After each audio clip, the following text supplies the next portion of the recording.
तो गुजराती मूवी वश level 2 is actually here. इसका पहला पार्ट मैंने थिएटर्स में एक्सपीरियंस नहीं किया था क्योंकि यहाँ पे लगा नहीं था, हिंदी में डब नहीं हुआ था। लेकिन फिर होती है शैतान मूवी रिलीज, जिसको देखने के बाद मैंने वश मूवी को देखा एंड आई रियलाइज्ड कि what a superior film it was. और इसी वजह से I was quite excited for वश 2। तो क्या इन सारी एक्सपेक्टेशंस पे मूवी खरी उतर पाई है? आइए बात करते हैं। हल्का फुल्का सिनॉप्सिस काइंड ऑफ वैसा ही है जैसा हमने ट्रेलर्स में देखा है और इसके पार्ट 1 में भी कुछ एक्सपीरियंस किया था कि जैसे फर्स्ट पार्ट में जानकी बॉडीवाला की कैरेक्टर आर्या को एक आदमी जो है वो अपना वशीकरण का शिकार बना लेता है और उसके बाद उससे ऊट पटांग अंडमंड चीजें करवाता है और उसकी पूरी फैमिली को बर्बाद करके रख देता है। एंड सेकंड पार्ट में भी हम कुछ ऐसा ही देखते हैं। इसमें एंटागनिस्ट थोड़ा सा डिफरेंट है और थोड़ा सा सर्कमस्टांसेस और सिनेरियो को चेंज करके स्टेक्स को और भी ज्यादा बढ़ा दिया गया है। अब ये मॉन्स्टर कौन है, ये सारी चीजें करवा कौन रहा है, क्यों रहा है और इससे कैसे करके हमारा प्रोटैगनिस्ट जो कि फर्स्ट पार्ट में देखा था थर्व, वो बाहर निकल पाएगा या निकल पाएगा भी या नहीं, ये सारी चीजें आपको मूवी देखकर ही पता चलेगी। एंड आगे बढ़ने से पहले मैं ये चीज बता देना चाहता हूं कि अगर तुम लोगों ने इसका पार्ट 1 नहीं देखा है तो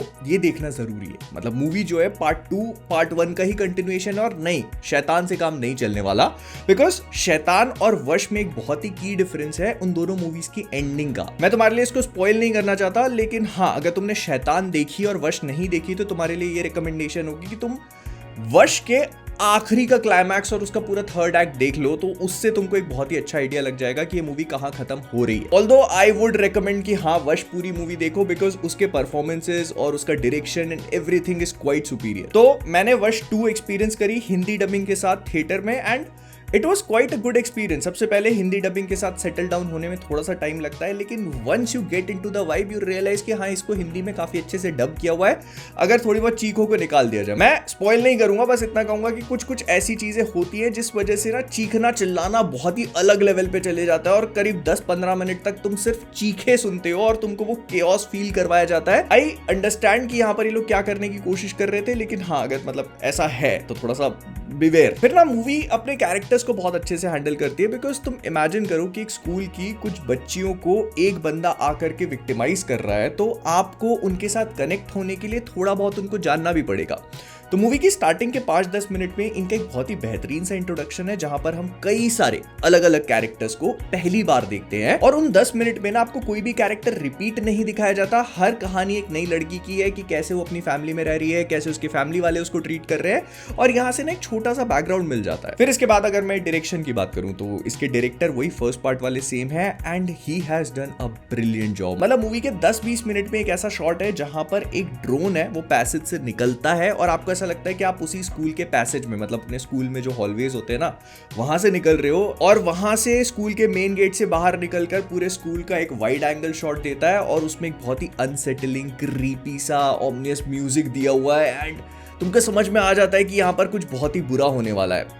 इसके अलावा जैसे अगर तुमने A24 की कोई भी मूवी देखी है या फिर नियॉन की कोई मूवी देखी है, अभी रिसेंट में लॉन्ग लेग्स आई थी, वेपन्स आई थी, तो अगर तुमने ऐसी कोई मूवी एक्सपीरियंस करी हुई है ना, तो इन लोगों ने वहां से बहुत कुछ उठा करके उसको काफी अच्छे से नेल किया हुआ है। जैसे फॉर एग्जाम्पल एक क्लास में टीचर पहुंचती है, क्लास के अंदर कोई भी स्टूडेंट्स नहीं है, देन उस टीचर को लगता है कि खिड़की के बाहर कुछ हुआ है, वो उसको जाकर के देखती है, शी गेट शॉक्ड और हमको कैमरा बहुत ही स्लो वही सेम क्रीपी बैकग्राउंड स्कोर के साथ दिखाया जाता है जो कि उस खिड़की की तरफ जा रहा है। टीचर उस रूम से निकल चुकी है लेकिन कैमरा अभी भी खिड़की की तरफ जा रहा है और फिर उस खिड़की के थ्रू हमको दिखाया जाता है कि आखिरकार बाहर क्या हुआ है और वो टीचर घूम के वहां से बाहर निकल के आ चुकी है।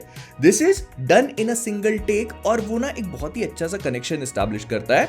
और ये बहुत सारी जैसे टॉक टू मी हो गई, लॉन्ग लेग्स हो गई, इन सारी मूवीज में हमने ऐसे शॉट्स देखे हैं और इस मूवी में भी हमको बहुत सारी सीक्वेंसेस वैसी फील होती हैं। एंड सिंस मैंने बात करी दी है तो इस मूवी का बैकग्राउंड म्यूजिक बहुत ही अच्छा है, स्पेशली फर्स्ट 2 एक्ट्स में, तो मतलब आपको सुन के मजा ही आ जाएगा। मतलब जो एक वो क्रीपी अनसेटलिंग और वो अंदर से ऐसा होता है ना कि that makes your skin crawl वाली चीज, तो कुछ वैसा बैकग्राउंड स्कोर है और काफी तेज, मतलब काफी तेज सांसों की आवाज आ रही है बच्चों के और आपको फील करवाई जा रही है, तो it does what it is suppose to do. And movie के ना फ्रेमिंग शॉट्स बहुत ही बढ़िया है। जैसे एक कैरेक्टर को दिखाया हुआ है कि दुकान पे खड़ा है, फिर वो दुकान से बाहर निकल के जाता है, पैनिक मोड ऑन करके अपनी गाड़ी में बैठता है, गाड़ी को रिवर्स करता है, तो ये सारी चीजें ना मल्टीपल शॉट्स के थ्रू नहीं दिखाई है, ये दिखाई गई है दुकान के अंदर एक कैमरे को रख के और दुकान के दरवाजे को ऐसे फ्रेम किया हुआ है ना कि वो धीरे धीरे कैमरा ट्रैक करता हुआ जा रहा है कि इंसान गाड़ी में बैठ रहा है, गाड़ी को रिवर्स कर रहा है and the camera keeps tracking it. तो ये बहुत काफी मुझे बहुत पसंद आए। फिर तुमने अगर वश का पार्ट 1 देखा है ना, तो यहाँ पर भी उस ड्रेड को, मतलब एक ऐसी फीलिंग जिसको देख के तुम्हें लगता है कि तुम कहीं पे फंस चुके हो और यहाँ से कैसे बाहर निकलोगे तुम्हें नहीं पता, बस तुम डेस्परेटली बाहर निकलना चाहते हो, उस फीलिंग को ना बहुत अच्छे से कैप्चर करता है। मतलब एटलीस्ट शुरू के 2 हाफ्स तक तो बहुत ही बढ़िया तरीके से। फिर अगर कैरेक्टर्स पे बात करी जाए तो यहाँ पर वश मूवी के कैरेक्टर्स एक बार फिर से अपने रोल्स को रिप्राइज करते हैं and they have done a superb job. लेकिन इसके अलावा जो एंटागनिस्ट है वो भी बहुत ज्यादा खतरनाक फील होता है। आई वुड से कि वश पार्ट 1 के प्रताप जितने लेवल पे नहीं है, मतलब that was a completely different monstrosity, लेकिन हाँ जो रिक्वायर्ड है ना इस रोल से वो बहुत अच्छे से कर देता है। फिर मूवी के प्लॉट पे अगर थोड़ी बहुत बात करी जाए बिना चीजों को स्पॉइल करे, तो मैं ये बोलूंगा कि वश जो थी वो पूरी तरह से वशीकरण के ऊपर थी। ये मूवी भी अपने फर्स्ट 2 एक्ट्स तक उसी चीज को पकड़ के चलती है, लेकिन फिर जब 3rd एक्ट में पहुंचते हैं ना, तो इनको मैं स्पॉइल नहीं करना चाहता, बेसिकली इनको कुछ ऐसा दिखाना है जो मूवी और इस पूरी फ्रेंचाइजी के लिए बहुत ज्यादा इंपॉर्टेंट है,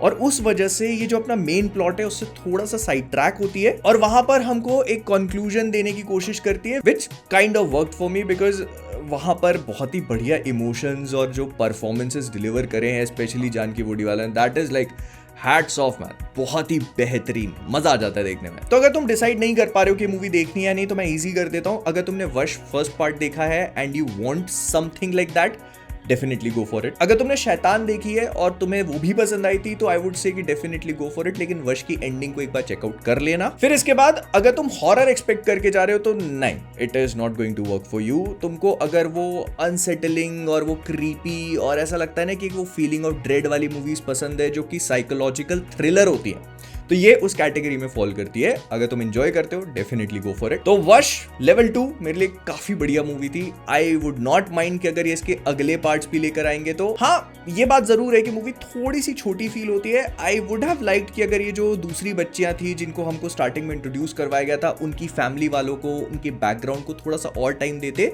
और उसका पे ऑफ भी मिलता। बट स्टिल जो कुछ भी देखने को मिला है, it is like really good, और मैं डेफिनेटली तुमसे कहूंगा go for it, check it out.